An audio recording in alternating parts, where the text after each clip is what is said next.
And I tried hard to be proud of my service, but all I could feel was shame. And racism could no longer mask the reality of the occupation. These were people, these were human beings. I've since been plagued by guilt anytime I see an elderly man, like the one who couldn't walk, who we rolled onto a stretcher and told the Iraqi police to take him away. I feel guilt anytime I see a mother with her children, like the one who cried hysterically and screamed that we are worse than Saddam as we forced her from her home.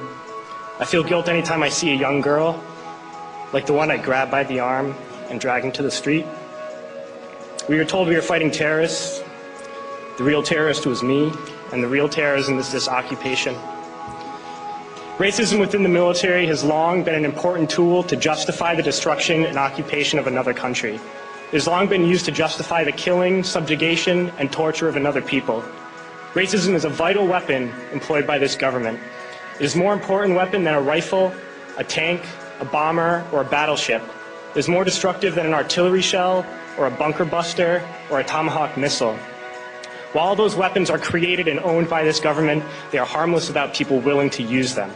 Those who send us to war do not have to pull a trigger or lob a mortar round. They do not have to fight the war, they merely have to sell the war. They need a public who is willing to send their soldiers into harm's way. They need soldiers who are willing to kill and be killed without question. They can spend millions on a single bomb, but that bomb only becomes a weapon when the ranks of the military are willing to follow orders to use it. They can send every last soldier anywhere on earth, but there will only be a war if soldiers are willing to fight. And the ruling class, the billionaires who profit from human suffering, care only about expanding their wealth, controlling the world economy. Understand that their power lies only in their ability to convince us that war, oppression, and exploitation is in our interest.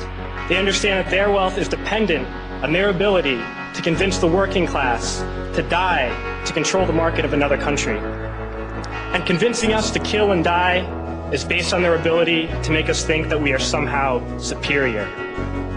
Soldiers, sailors, Marines, airmen have nothing to gain from this occupation.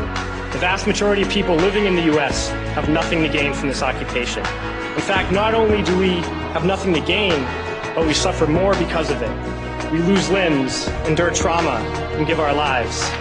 Our families have to watch flag-draped coffins lowered into the earth. Millions in this country without health care, jobs, or access to education must watch this government squander over $450 million a day on this occupation.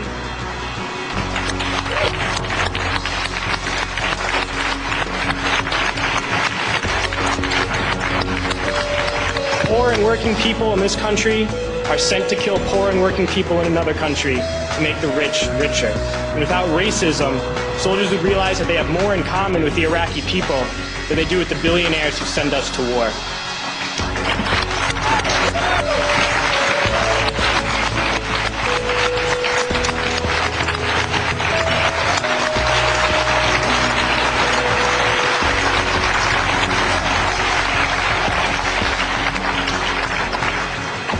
I threw families onto the street in Iraq, only to come home and find families thrown onto the street in this country, in this tragic and unnecessary foreclosure crisis. We need to wake up and realize that our real enemies are not in some distant land. They're not people whose names we don't know and cultures we don't understand. The enemy is people we know very well and people we can identify. The enemy is a system that wages war when it's profitable. The enemy is the CEOs who lay us off from our jobs when it's profitable. It's the insurance companies who deny us health care when it's profitable. It's the banks who take away our homes when it's profitable. Our enemy is not 5,000 miles away. They are right here at home. If we organize and fight with our sisters and brothers, we can stop this war, we can stop this government, and we can create a better world.